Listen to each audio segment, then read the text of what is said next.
British supermarkets ration vegetable sales amid shortages. Giant mysterious metal orb washes ashore in Japan. More revenue and less staff attrition with a 4-day workweek. MSNBC to debut Insight with Jensaki weekly series. Japanese startup unveils balloon flight space viewing tours. Luxury space capsule takes you to edge of Earth's atmosphere. Rare centuries-old jewelry returns to Cambodia. Pay per chew, more restaurants trying subscription programs. Hello, I'm Stephanie. Thank you for joining us on FUNDAY News. It is Thursday, February 23rd, and here are your top stories. A number of British supermarket chains announced on Wednesday that they were imposing purchase limits on certain fruits and vegetables. Tesco, Aldi, Asda, and Morrisons have all introduced buying limits on certain products. Supermarkets cited disrupted harvests in southern Europe and northern Africa as a reason for the rationing. Tesco, the UK's largest chain, has imposed a buying limit of 3 items per customer on tomatoes, peppers, and cucumbers. No tomatoes for sale here or blueberries. And the dwindling options of fresh produce in this... The British branch of the German chain Aldi announced the same measure, and Morrisons imposed limits on the same 3 vegetables as well as lettuce. A day earlier, Asda imposed purchase limits on the total of 8 lines of fruits and vegetables. The produce now rationed by the chain includes tomatoes, peppers, cucumbers, lettuce, bagged salad, broccoli, cauliflower, and raspberries. Industry experts have cited weather conditions in Spain and Morocco as the reason for supply issues. A mysterious iron orb that washed ashore on a Japanese beach has alarmed authorities and garnered the name Godzilla egg from social media users. The state broadcaster NHK reported that 1.5-meter high metal ball appeared on Inshihama Beach in the coastal city of Hamamatsu. A passerby reported it to police last Saturday, which prompted an inspection. Police blocked roads near the site and within a radius of 100 meters, and an explosive disposal team was sent to investigate. Using X-rays, the police determined the orb is hollow, and yet they do not know in detail what kind of thing it is. Well, some suspect it's a boy. NHK reported. The recent reporting on the Chinese spy balloon shut down over the U.S. has social media users into a spasm of speculation. The NHK said a local man told the outlet that the ball had sat there for more than a month. Some have called it a dragon ball, while others have called it Godzilla's egg, after the giant lizard of Japanese film fame in the 1950s and 60s. The final results of a study of 61 UK companies that experimented with the 4-day workweek last year reported more revenue and less staff attrition, while most workers participating in the trial said they experienced less burnout, fewer negative emotions, and more satisfaction with their work-life balance. 4-Day Week Global, which carried out the study, said the 61 companies and their approximately 2,900 workers fared with a compressed work week between June and December 2022. Standard 2-day weekend goes back almost a century. As a result, more than half of workers said the 4-day work week increased their ability to do their job, and 71% said it reduced burnout. Around 40% said they felt less stressed and had improved mental health, and 54% experienced fewer negative emotions. Researchers noted 92% of participating businesses said they plan to continue with the 4-day work week. Companies scored the experience at 8.5 out of 10, while revenue increased 1.4% on average during the trial. Former White House Press Secretary Jensaki first MSNBC program is set.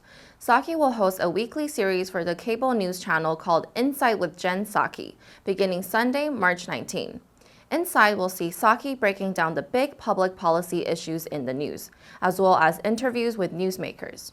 There are also plans for a recurring segment called Weekend Routine, which will see Psaki joining lawmakers and other newsmakers as they go about their daily lives. Now, for more, I want to bring in Jensaki, former White House press secretary and now MSNBC host. Jen, thank you. MSNBC says that Psaki is, in addition, developing an original streaming series and social series, and that Psaki will write a column for the cable channel's daily political newsletter. Psaki will also continue to appear across NBC News and MSNBC programming as a contributor. Psaki officially joined NBC News and MSNBC last fall.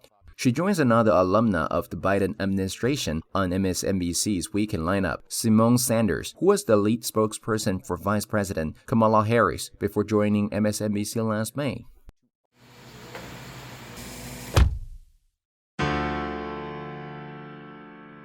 Hello, I'm Peggy. Thank you for joining us on FUNDAY News. It is Monday, July 25th, and here are your top stories.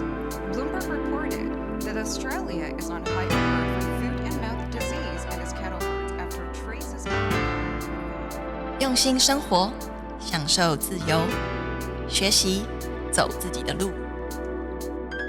FUNDAY 英语。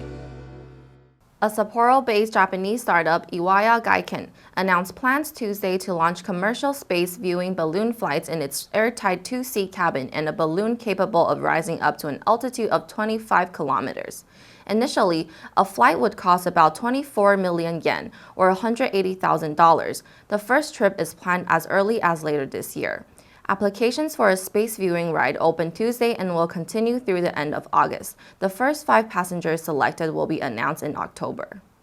The company said the balloon, which can carry a pilot and a passenger, would take off from a balloon port in Hokkaido, rise for 2 hours to as high as 25 kilometers, and stay there for 1 hour before a 1-hour descent. The drum-shaped plastic cabin is 1.5 meters in diameter and has several large windows to allow a view of space above or the Earth below, where the curve of the Earth can be clearly viewed, while passengers will be higher than a jet plane flies and have an unobstructed view of outer space. Affluent explorers will soon be able to board a space capsule called Spaceship Neptune to enjoy luxury space travel. It ascends via a balloon 100,000 feet or 30.48 kilometers to the edge of the Earth's atmosphere. Once they arrive at their destination, the passengers can take in the spectacular view in a high-tech space launch, enjoying a fine dinner and cocktail. The price tag is as sky-high as the journey, with $125,000 for the 6-hour trip from Earth and back. Journeys on the Spaceship Neptunes are sold out until 2024. But the company is taking reservations for 2025 and beyond with a $1,000 deposit. Spaceship Neptune offers a carbon-free trip to space as it ascends to the edge of space in a climate-controlled, pressurized capsule propelled by a patented space balloon. Voyagers can take in the beautiful views of the thin blue line circling the Earth below. Spaceship Neptune is large enough to accommodate 8 passengers per trip. Passengers will be free to roam around, take photos, and feast off a 5-star menu from 18 miles above the Earth. A spectacular collection of centuries-old Cambodian jewelry has been returned to the Southeast Asian country, the latest treasure to be retrieved from the estate of well-known antiquities collector and dealer Douglas Latchford, who was accused of buying and selling looted artifacts.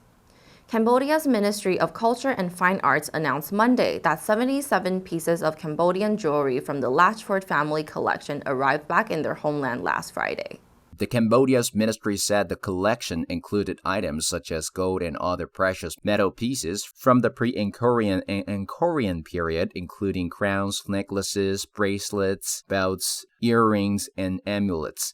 Anchored in the 9th to the 15th centuries, was a powerful kingdom in the area of present-day Cambodia, and tourists can see its legacy at the famous Angkor Wat Temple complex in the country's northwest. The return of the items follow a 2020 agreement with Latchford's family.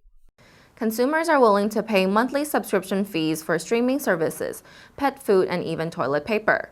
And now some restaurants are betting they'll do the same for their favorite meals. Large chains like Panera and P.F. Chang's, as well as neighborhood hangouts, are increasingly experimenting with the subscription model as a way to ensure steady revenue and customer visits. Some offer unlimited drinks or free delivery for a monthly fee. Others will bring out your favorite appetizer each time you visit. A Michelin-starred restaurant in Washington, Gravitas, offering Gravitas Super Club subscribers, get a 3-course takeout meal for 2 for $130 per month. The upscale Chinese chain P.F. Chang's launched a subscription plan in September. For $699 per month, members get free delivery, among other perks. St. Louis-based Panera launched a subscription program that offers unlimited coffee and tea for $899 per month. Customers started coming in several times a week, and about 1/3 of the time they bought food. FUNDAY News will help you sharpen your English skills and keep you informed about international current events. If you want to know more about our other programs and keep learning about the world's most important topics in English, please click the link in the description below to join FUNDAY for free. I'm Stephanie, your host, and I'll see you next time.